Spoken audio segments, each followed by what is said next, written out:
हरे कृष्णा। वामन अवतार यूट्यूब में आपका स्वागत है।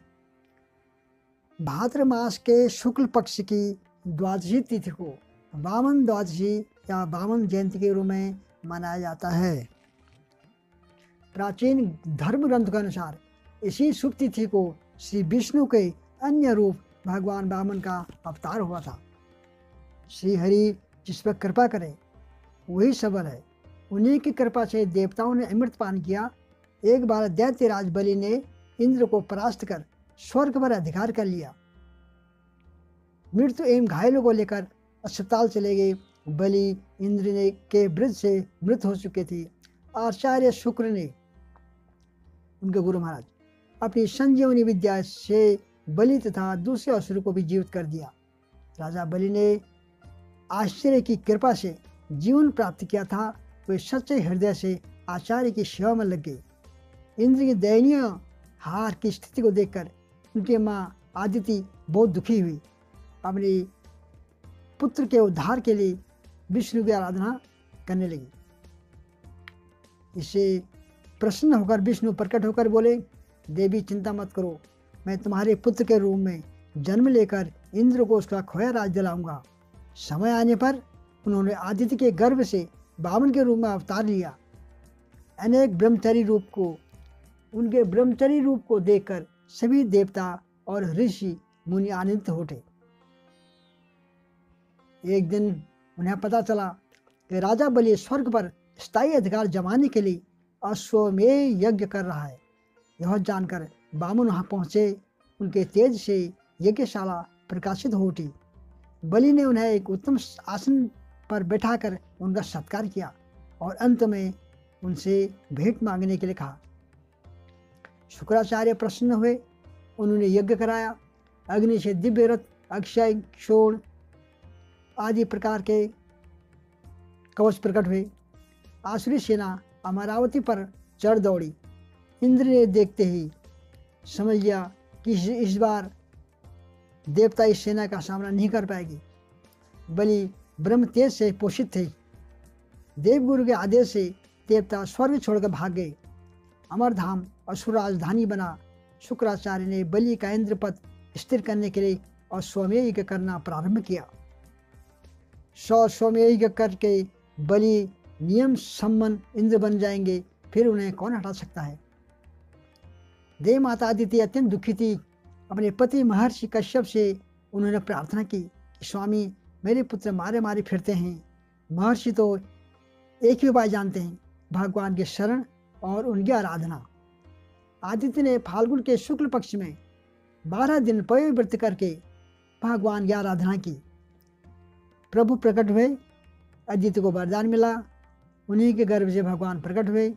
चंद्र, शंख, चक्र, शंख, गदा, पद्मधारी चतुर्भुज पुरुष आदित्य के गर्भ से प्रकट हुए। जब तत्काल वामन ब्रह्मचारी बन गए। महर्षि कश्यप ने ऋषियों के साथ उनका उपनयन संस्कार संपन्न किया। भगवान वामन पिता से आज्ञा लेकर बलि के यहाँ चले। नर्मदा के उत्तर तट पर असुरेंद्र बलि अश्वमेध यज्ञ में दीक्षित थे। यह उनका अंतिम अश्वमेध था। छत्र, प्लास, दंड तथा कमंडलू लिए जटाधारी अग्नि के समान तेजस्वी वामन ब्रह्मचारी वहां पधारे। बलि, शुक्राचार्य, ऋषिगण सभी उस तेज से अभिभूत अपनी अंगुलियों के साथ उठ खड़े हुए।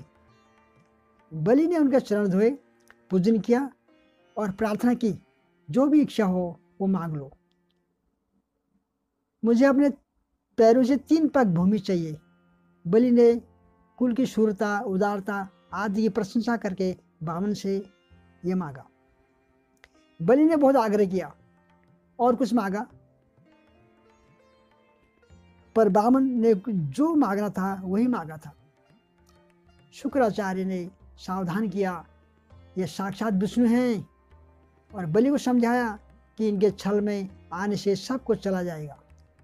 राजा बलि ने कहा कि ये कोई भी हो, प्रहलाद का पौत्र अपने बचनों से पीछे नहीं हटते हैं। बलि स्थिर रहे। आचार्य ने ऐश्वर्य नाश का साथ दे दिया। बलि ने भूमि दान का संकल्प किया और वामन विराट हो गए। एक पद में पृथ्वी, एक पद में स्वर्ग आदि लोक तथा शरीर के समस्त नभ व्याप्त कर लिए।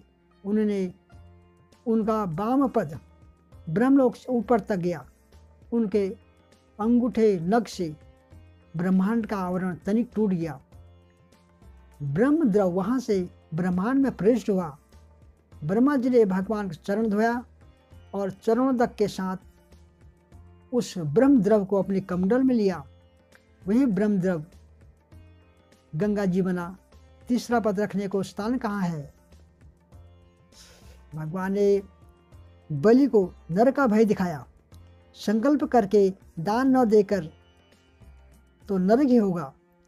बलि ने मस्तक झुकाया, इसे मेरे मस्तक पर रख लो। प्रभु ने वहां चरण रखा। बलि गरुड़ द्वारा बांध लिए गए।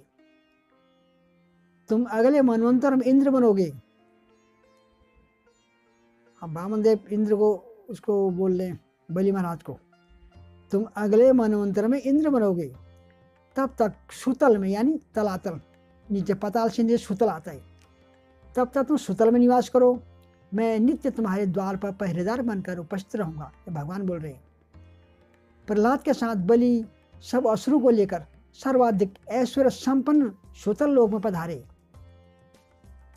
शुक्राचार्य ने भगवान के आदेश से यज्ञ पूरा किया। महेंद्र को स्वर्ग प्राप्त हुआ। ब्रह्मा जी ने भगवान वामन को उपेंद्र पद प्रदान किया। वे इंद्र के रक्षक अमरावती में अधिष्ठित हुए। बलि के द्वार पर द्वारपाल तो बन ही चुके थे। त्रेता युग में दिग्विजय के लिए रावण ने सुतल प्रवेश करने की कोशिश की। बेचारा असुरेश्वर के दर्शन तक न कर सका। बलि के द्वारपालों ने पैर के अंगूठे से उसे फेंक दिया। वह पृथ्वी पर 100 योजन दूर लंका में जा गिरा। धार्मिक पुराणों तथा मान्यताओं के अनुसार भक्त को इस दिन व्रत उपवास करके भगवान वामन की स्वर्ण प्रतिमा बनाकर पंचोपचार सहित पूजा करनी चाहिए। ऐसा माना जाता है कि जो भक्त श्रद्धा पूर्वक इस दिन भगवान वामन की पूजा करते हैं, उनके सभी कष्ट दूर होते हैं। हरे कृष्णा।